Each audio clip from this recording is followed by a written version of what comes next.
rock superstar Geddy Lee is the frontman for Rush. Not only does he command the stage with unquestionable charm, but artists all over the world respect his bass playing. However, even celebrities have regrets. Early in his career, Lee was heartbroken and unsure about his future in music, as his goals of being a rock star seemed to linger just outside his grasp. During this difficult period, he made a crucial decision that still haunts him. When given the option to watch the Jimi Hendrix Experience, one of his idols, or a new band named Hadrian, which his former colleagues had established, Lee made a phone call that he now views as a terrible confession. We'll go into the background of this squandered chance and consider the potential effects on the renowned musician. Geddy disclosed a startling truth in his 2023 book, My Effin' Life. He was previously expelled from Rush not long after joining the group. Lee portrays this treachery in a way that causes persistent confusion. Rush underwent a few lineup changes in its early years after being founded as a trio in 1968 by guitarist Alex Lifeson, drummer John Rutsey, and bassist-vocalist Jeff Jones. Owing to travel constraints, Jones proposed Gary "Geddy" Weinrib, a buddy from school, as a substitute. After joining, Weinrib took on the stage name Geddy Lee. The band's early repertoire consisted mostly of covers of well-known rock musicians, including Cream and Jimi Hendrix, two of Lee's greatest influences. They even had a rotating cast of band members, for a while featuring Lindy Young, Lee's future brother-in-law, on keyboards. With the acquisition of keyboardist Lindy Young in 1969, Rush became a strong four-piece. The band saw a lot of change throughout this time. Unexpectedly, they were managed by booking agent Ray Daniels, who had never handled a musical act before.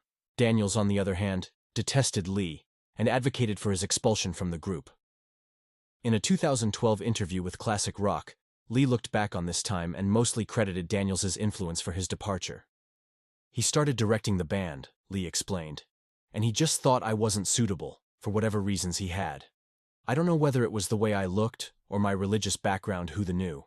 Anyway, he influenced them and they went along with it, Alex Lifeson and John Rutsey, and I was out." Years later, Lee recapped the tale of his unannounced departure from the early Rush years when promoting his book My Effin' Life on Q143 New York. He related how one day, on his way to practice, he ran across Lindy, who Lee believes was in charge of breaking the bad news. Lee feels that instead of disclosing his own firing, Young misled him by saying the band had broken up. Lee was obviously taken aback by this information. Broken-hearted by the incident, Lee used his feelings to inspire the creation of a brand new blues group. For Lee, this was more than just the pain of rejection during this time. It was made worse by an enormously squandered chance. Lee was able to attend the Jimi Hendrix Experience in Toronto, which is an incredible opportunity for any budding artist, particularly those who admired Hendrix. But Lee decided to see Hadrian perform because of an erroneous sense of loyalty, or maybe a glimmer of hope for peace. Later on, he admitted to a radio station that he had made a terrible mistake in making this choice. For Lee, this proved to be a regret that lasted a lifetime. Sadly, Hendrix went dead soon after, so Lee was unable to see the great guitarist perform live. Lee's mental anguish at the time was exacerbated by the memory of seeing a mediocre band with a weak vocalist, especially in comparison to the Hendrix concert that was missed. Lee recounted the events in detail. "I think he had been arrested coming into the country for drug possession, but the show did go on, and I wasn't there. I just assumed he'll come back sometime, and I'll see him then, but unfortunately for the world, he passed away not long after that." To compound his regret, Lee took a different course of action.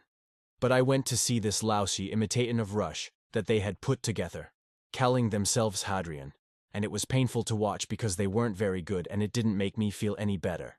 Lee continued, substituting Hendrix for the band.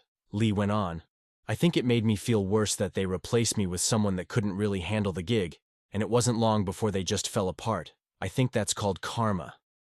Lee's decision to rejoin Rush had much to do with factors outside music. When questioned about his inspiration, Lee confessed a more straightforward reality. He was friends with Lifeson. Even though Hadrian was not as successful as Lee's own band, he was itching to perform with his old friend from high school once more. Lee grinned sardently and acknowledged the lucky turn of events, saying, "That was a good decision." It would appear that the attraction of friendship outweighed all other considerations. finally resulting in the Rush reunion that would delight music lovers for years to come.